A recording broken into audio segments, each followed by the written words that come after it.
Good morning, everyone. I'm Sharon Holbrook, an editor with your team. I'm subbing in for Sue today. And today we're with Dr. Ethan Kross. We're happy to have you, Dr. Kross. Dr. Kross is a psychologist who is a professor at the University of Michigan in both psychology, right, and business. Yeah. And he has many accolades, many accomplishments, has spoken with lots of national media, including us at your team. So we're so happy to have him. And one of the things we want to talk about today is Dr. Kross's book, which came out last year. It was an international bestseller. It's called Chatter, The Voice in Our Head, Why It Matters, and How to Harness It. So we're really excited to talk today about how we can use some techniques to improve the voices in our own heads as parents and to help our kids do the same. So maybe we could start out by talking a little bit about what prompted you to write this book. Sure, happy to. And thanks for having me here. It's always fun to chat with you all. And this audience in particular is one that is near and dear to my heart, that is parents, teens, because I fall into both of those groups in the sense that I am a parent and I have is tween the right term? Right on the Well, cusp we of go back, teenhood? we do say tween, middle schooler usually. Middle school. Is your tween in middle school yet? That they are middle school, and if I say anything else about them on this call, I'm going to be in big trouble probably. So, Understood. We have so the same rules. I will probably violate it because I usually do, but it is a delight to be here. So let me tell you about how I got interested in this topic and what led me to put several years of toil into writing this book, Chatter. Um, I've long been interested in this question about when we have big emotions, how can we manage them? And in particular, I've been struck by what I've always thought of as a big puzzle in our emotional lives, which is on the one hand, we have this thing called a prefrontal cortex that helps us work through problems, right? We get rejected, we don't get a job, we experience anxiety. You plug in the negative emotion. When that happens, we often turn our attention inward to try to find solutions to our problems. Sometimes it helps, but at other times it really hurts, and we start overthinking things in ways that lead us to ruminate and worry and catastrophize. So why does this happen? We've got this remarkable tool. It helps us do all of these fabulous things like innovate, problem solve, and create, but it also gets us into big trouble. That's what I've really devoted my professional life to researching, and also to teaching other people about, teaching students for the first part of my career about why this happens, and when it does, what are the tools that exist to help people harness the powers of introspection to really live better lives, be more successful, healthy, productive. And I've always enjoyed teaching about this, and I used to do this class. You could think of it as science's greatest hits when it comes to managing the emotional mind. And about 6 or 7 years ago, I was teaching this class, and the way it worked is every session, students would do some readings, and then they'd come to class. I'd pepper them with questions. They'd answer them. We'd have a great discussion. The final assignment was for them to come to class with questions for me before they leave. And during the last session, one student asked, "Why are we learning about this now?" I had no idea what she was talking about, so I asked her to elaborate, and she goes on to say, "Well, we've learned about all of these tools that help us think better, perform better, be better partners, be better friends, live healthier lives. Why didn't anyone teach us about this stuff earlier in our lives?" And I didn't have a good answer to that question, and it really stuck with me, and it motivated me to take what we know about the science of how to manage our emotions and our minds, and work on translating that for people outside of the field, because we know a lot, and a lot of the tools that are out there are really simple. There are a lot of complex science went into them, but they're easy to use. And so that was really the mission of the book, and what led me to do it.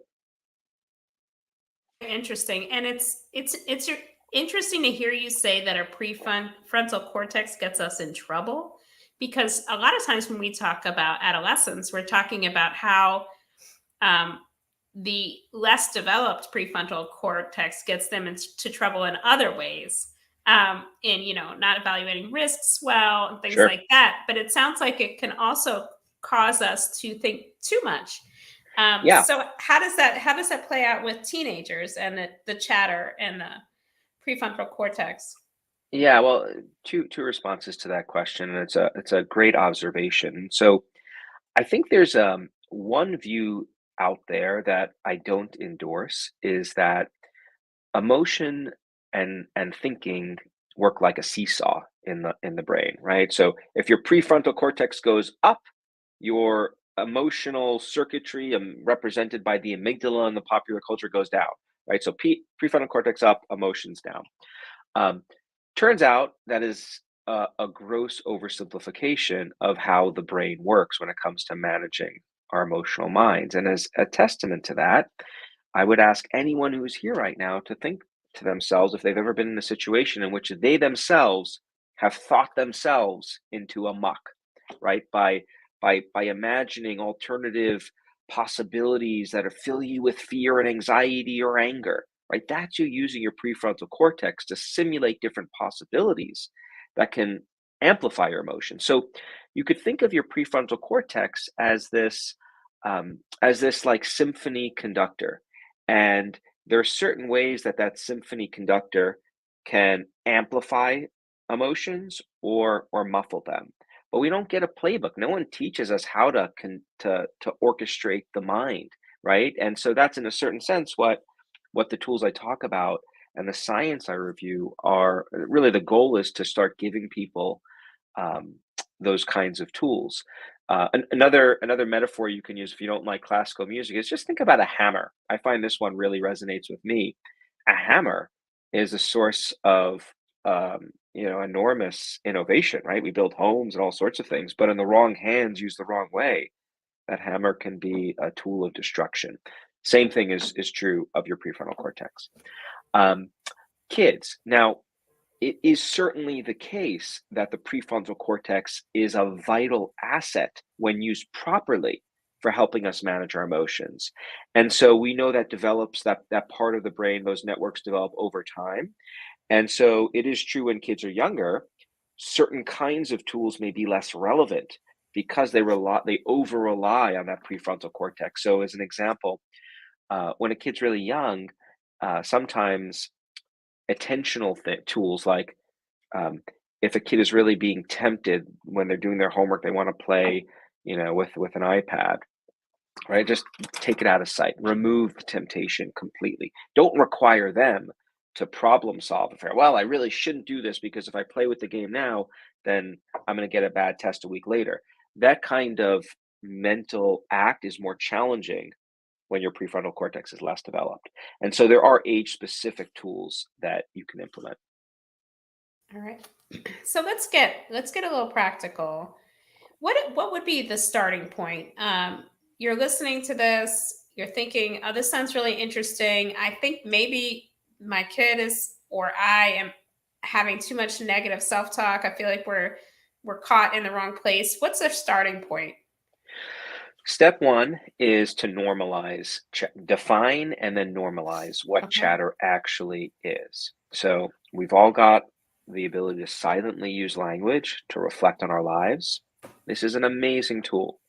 We use this to coach ourselves along when you're exercising. All right, three more sets, three, two, one. We use it to create stories that help us understand what we've gone through. Well, I was rejected, but you can learn from your mistakes and move on, right? We use our inner voice to create those stories. So this is a tool, but sometimes it can get us in trouble when it morphs into rumination and worry. And guess what? If that happens to you, and I'm talking to a kid right now, congratulations, you're a human being, right? So I think it's really important to normalize these things. I know with my daughters, and I do talk to them about these kinds of issues when they allow me to talk about this stuff without, thinking that I'm just being a dork when we should be talking about other things. Um, what's become clear to me is kids, because we don't often talk about these things at the dinner table or at school, it's not when a kid starts worrying and ruminating, they don't actually know, is this normal? Why is this happening? Does this mean something's wrong with me? Do I have any control over it? I find it amazing when you ask kids and adults as well, can you control your emotions? You don't get a clear-cut answer. One study, I think it was about 40% believe that they could not you can't control your emotions. Once they're triggered, they just run their course. If you don't think that you have the ability to manage your emotions, to manage your chatter, then you're not going to take any effort to do it. You could think about emotion management as having two pieces, motivation and ability. And you need both to be successful, right? If you're not motivated to manage your mind, then you're not going to take any steps to use tools to accomplish that goal.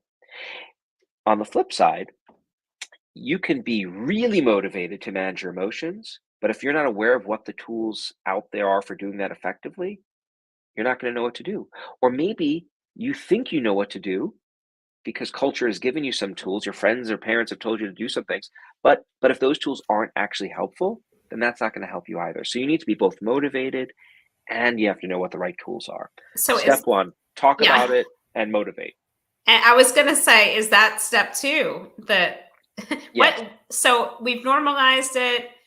Um, is part of this step one? We realize that we can change some of it, or what's the next step after normalizing it with ourselves and with our Normalizing, and then kids? I think then talk about the idea that change is possible. Okay. And the example that I like to use here, that I found really helpful um, with kids, and one that overlays nicely on what we know about the human mind is you can't control the thoughts that pop into your head. At least we don't know how to do this at this point. Like, I don't know why I walk down the street and randomly experience some dark thought. I don't have control over sometimes these thoughts that just pop into my head in the middle of the night. Um, what we can control, though, is how we engage with those thoughts once they're triggered. And there's a Right. lot of room we have to push them around, to dispute those thoughts, to accept them, to problem solve and work through them, to replace them with others. So just breaking that down for people, I think, can be really, really helpful. And then giving a couple of examples about, how you might change the way you're thinking about something, which of course gets us into the tools piece. So it's about defining and normalizing, motivating, right? Right. Giving teens the expectation you can control your feelings, and then giving them concrete tools to do that. So we can't control our thoughts, but the way we engage with them, that's sort of our chatter, our voice, how we respond to That's it. Is right. that correct? That's correct. Okay. Okay. So then how do we go ahead practically then? Doing it. Well, I think number one, no, there's no single magic pill. And I Mhm. can't emphasize this strongly enough. I know we all want a single magic pill. I would like to have one. I'd take one if it was out there. Turns out doesn't exist for very good reason. What's that good reason? Yeah, right there. I can't do it. That's a fingerprint, right? We're familiar with it. We all have different ones. Same is true about our psychological makeup. We all have a uniqueness or richness to us. I think it is an insult to the human condition to assume that there's one thing everyone can do to help them manage all the different forms chatter plays out in people's lives. Um, the good news is we know that there are a variety of different tools that are out there, over 2 dozen different science based tools that we know of at this point that people can flexibly use to manage their chatter. And what we want to do is familiarize ourselves and our loved ones, our kids, our friends, our coworkers, with what those tools are. Because once you know what those tools are, it becomes really easy to start trying them out in your life, combining them and figuring out, hey, what's the cocktail that works for me?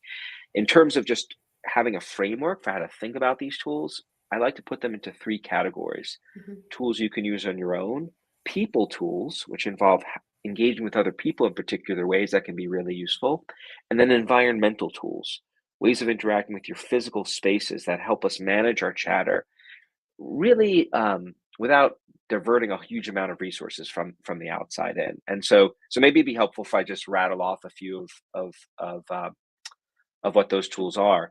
Um, I'm not going to be exhaustive here. I'm just going to pick. I'll give you the ones that I use. That So sounds great. things you do on your own.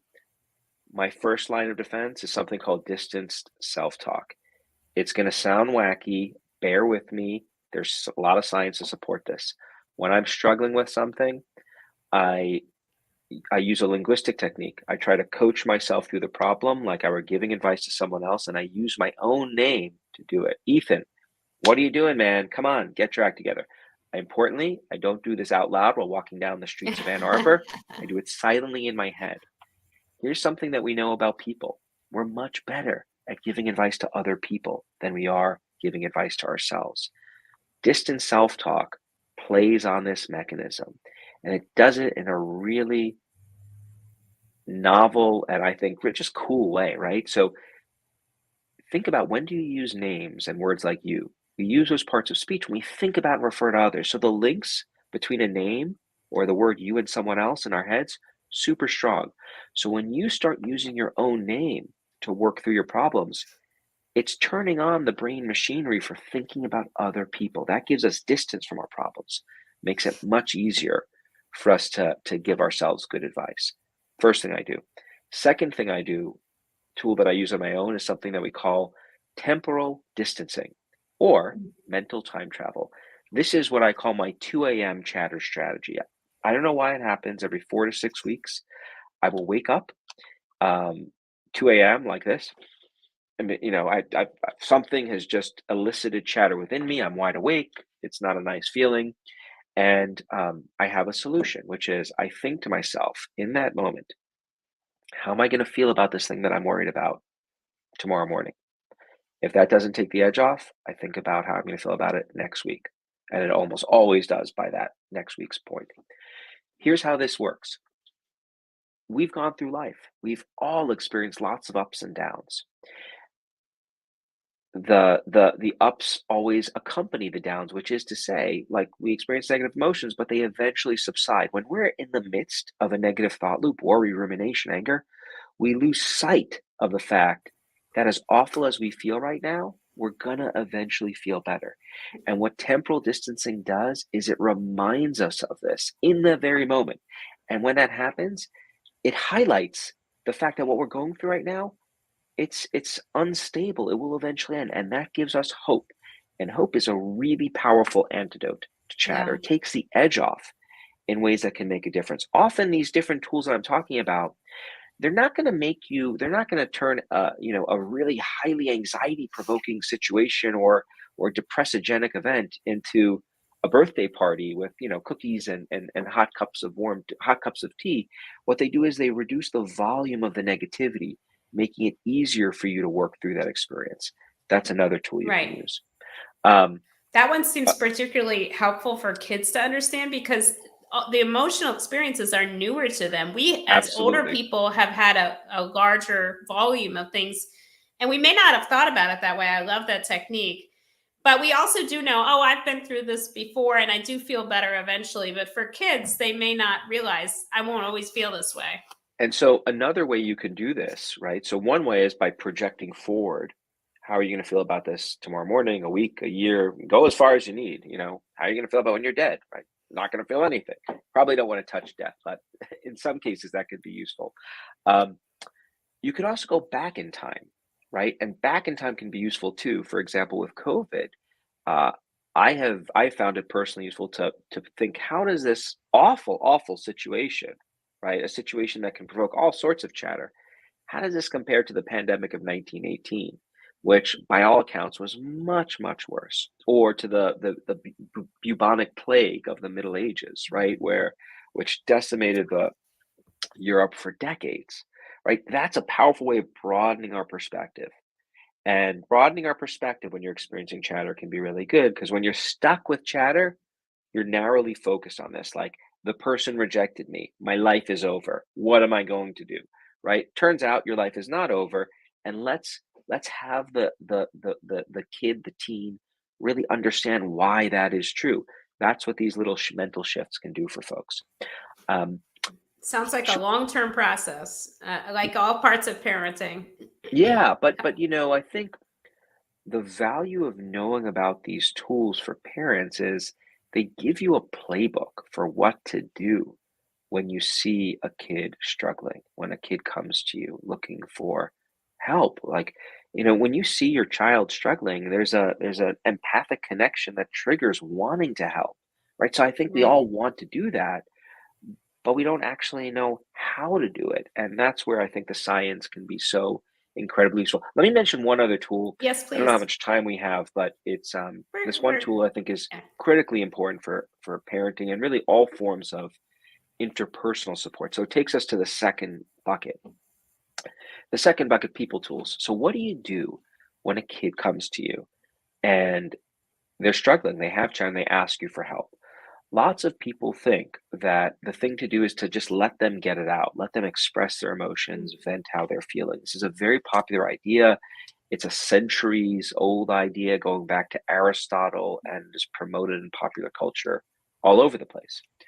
There's been a lot of research on venting and how to give people good support when they're struggling with chatter. And what we know is that just letting a person vent about their feelings, this can be good for strengthening the friendship and relational bonds between two people. It's good to know that there's someone out there that if I'm the one struggling, I can go to talk about my emotions with. No question, that's good for the relationship. There is important, however, if all you do is vent about what you're going through, if all you do is express the feelings and, oh my, you wouldn't believe what they did, and they said this, it was so unfair, blah, blah, blah. You leave that conversation, you feel really good about your relationship to the person you've just spoken with, but you haven't done anything to actually work through the problem and problem solve.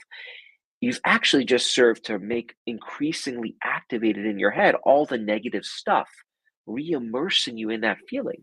And so just venting out a problem can lead to something that we call co-rumination, Mm. which keeps the negativity going over time. And this is a particular problem for teenage girls, actually, where you see there's a lot of these co-rumination vent sessions. Social media is factoring into this in very interesting ways with echo chambers where you just ping pong back and forth about what's frustrating you. So that's not what you want to do. The good news here is that we do know what you should do. And it involves doing two things. So if my daughter comes to me with a problem or a friend comes to me with a problem, I first let them tell me a little bit about what they're feeling and what they went through. It is good to learn about their emotions and have them Right. express a little bit.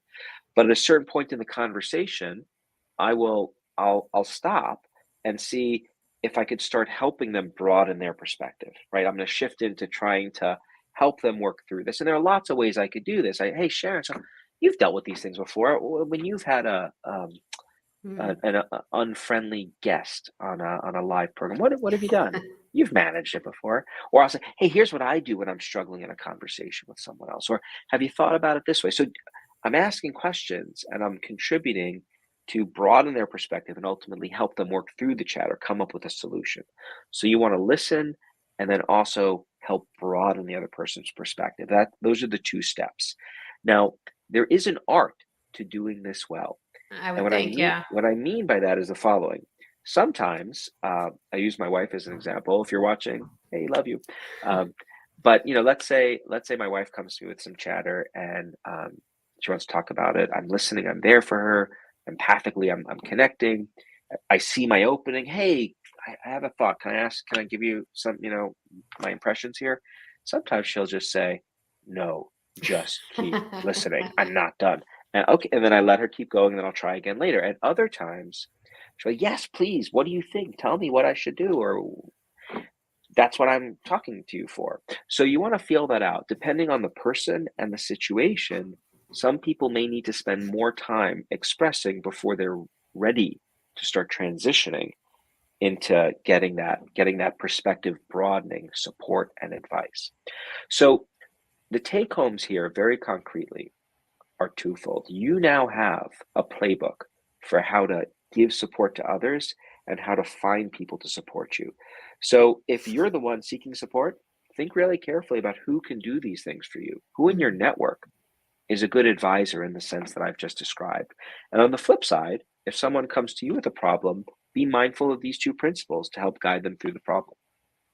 That's so helpful, and I can tell you that we have that the last situation you were talking about. I have three children in this age range, and there's a sense of helplessness when my kid's upset and they just keep talking, and you want to sympathize, but you don't know what to do next. So I'm really excited to hear these techniques.